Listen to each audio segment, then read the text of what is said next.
Hey Rayleigh, and anybody else watching, and welcome back to another message from your father. Numbers 19 and 20 is what we're looking at today. So we are coming off of that story with Korah, Dathan, and Abrim. The budding of Aaron's staff. Remember, he was chosen, his line was chosen as far as running the duties of the temple. And then beyond that, the duties and the offerings of both the priests and the Levites is what we looked at. Today we're going to be seeing some judgments as well as the death of Aaron. We'll be seeing water from a rock, the water of cleansing. So a lot of different content just in these two chapters. Again, 19 and 20 is where we're going to see all this. So we'll start with 19. The Lord said to Moses and Aaron, "This is a requirement of the law that the Lord has commanded. Tell the Israelites to bring you a red heifer without defect or blemish, and that has never been under a yoke. Give it to Eleazar the priest. It is to be taken outside the camp and slaughtered in his presence. Then Eleazar the priest is to take some of its blood on his finger and sprinkle it 7 times towards the front of the tent of meeting. While he watches, the heifer is to be burned, its hide, flesh, blood, and offal. The priest is to take some cedar wood, hyssop, and scarlet wool, and throw them onto the burning heifer. After that, the priest must wash his clothes and bathe himself with water. He may then come into the camp, but he will be ceremonially unclean till evening. The man who burns it must also wash his clothes and bathe with water, and he too will be unclean till evening. A man who is clean shall gather up the ashes of the heifer and put them in the ceremonially clean place outside the camp. They shall be kept by the Israelite community for use in the water of cleansing. It is for purification from sin. The man who gathers up the ashes of the heifer must also wash his clothes, and he too will be unclean till evening. This will be a lasting ordinance, both for the Israelites and for the aliens living among them. Whoever touches the dead body of anyone will be unclean for 7 days. He must purify himself with the water on the 3rd day and on the 7th day. Then he will be clean. But if he does not purify himself on the 3rd day and the 7th days, he will not be clean. Whoever touches the dead body of anyone and fails to purify himself defiles the Lord's tabernacle. That person must be cut off from Israel, because the water of cleansing has not been sprinkled on him. He is unclean. His uncleanliness remains on him.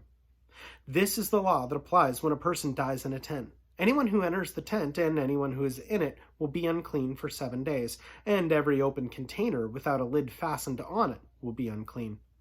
Anyone out in the open who touches someone or who has been killed with the sword or someone who has died a natural death or anyone who touches a human bone or a grave will be unclean for 7 days.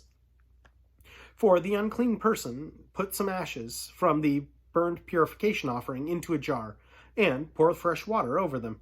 Then a man who is ceremonially clean is to take some hyssop, dip it in the water, and sprinkle the tent and all the furnishings and the people who were there.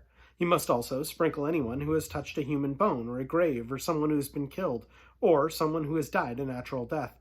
The man who is clean is to sprinkle the unclean person on the 3rd and 7th days, and on the 7th day he is to purify them. The person being cleansed must wash his clothes and bathe with water, and that evening he will be clean. But if a person who is unclean does not purify himself, he must be cut off from the community, because he has defiled the sanctuary of the Lord. The water of cleansing has not been sprinkled on him, and he is unclean. This is a lasting ordinance for them. The man who sprinkles the water of cleansing must also wash his clothes, and anyone who touches the water of cleansing will be unclean till evening. Anything that an unclean person touches becomes unclean, and anyone who touches it becomes unclean till evening. Chapter 20. In the 1st month, the whole Israelite community arrived at the desert of Zin, and they stayed at Kadesh. There Miriam died and was buried. Now, there was no water for the community, and the people gathered in opposition to Moses and Aaron.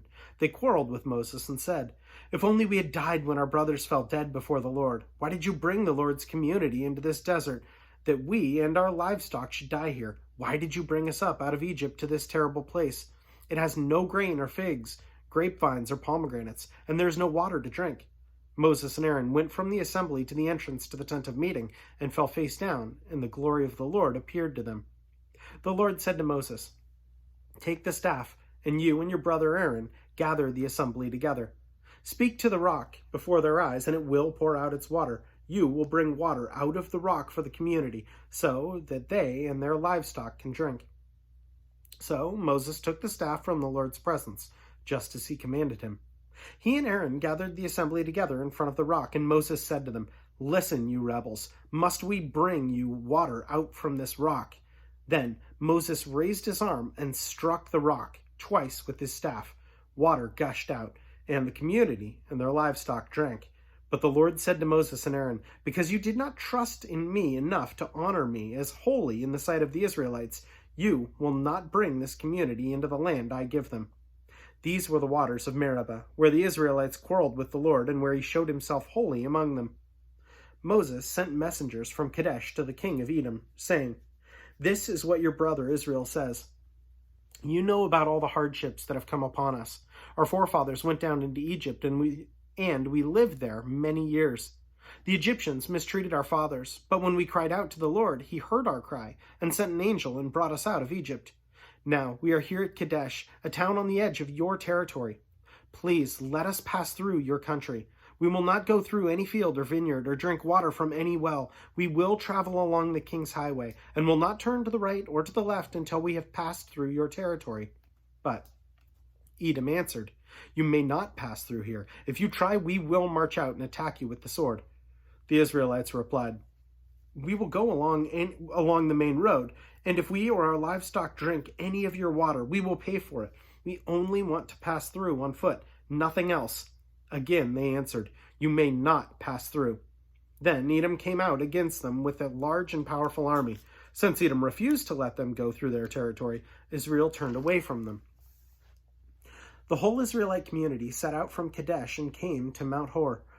At Mount Hor, near the border of Edom, the Lord said to Moses and Aaron, "Aaron will be gathered to his people. He will not enter the land I give the Israelites, because both of you rebelled against my command at the waters of Meribah.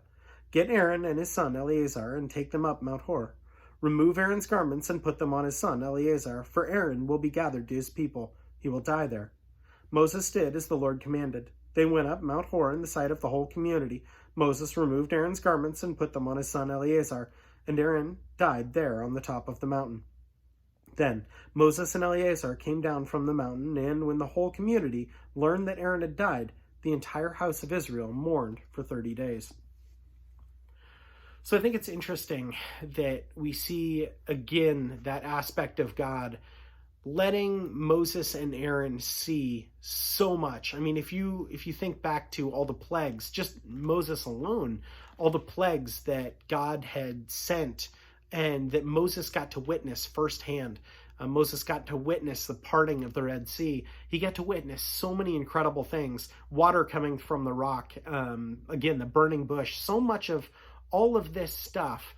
And yet, when we look at his pride and him striking the rock, saying, "Hey, Aaron and I will bring you water out from this," then we get into the problem, right? So I think that's my prayer for you, Rayleigh, is that you recognize that pride is one of the biggest pitfalls. And indeed, God had a plan to take all of Israel to the promised land. And the Israelites got prideful and mourning and disobedient towards God. And all of that pride got in the way of God's plan for them. He had an awesome plan, but God can still work, and he does, through the next generation. But don't let that pride hinder you towards spreading God's word or doing what his word says. Anyway, know that I love you so much, continuing to pray for you, and anybody else watching, know that I appreciate you so much as well. All right, friends, we'll see you tomorrow. Have a good one.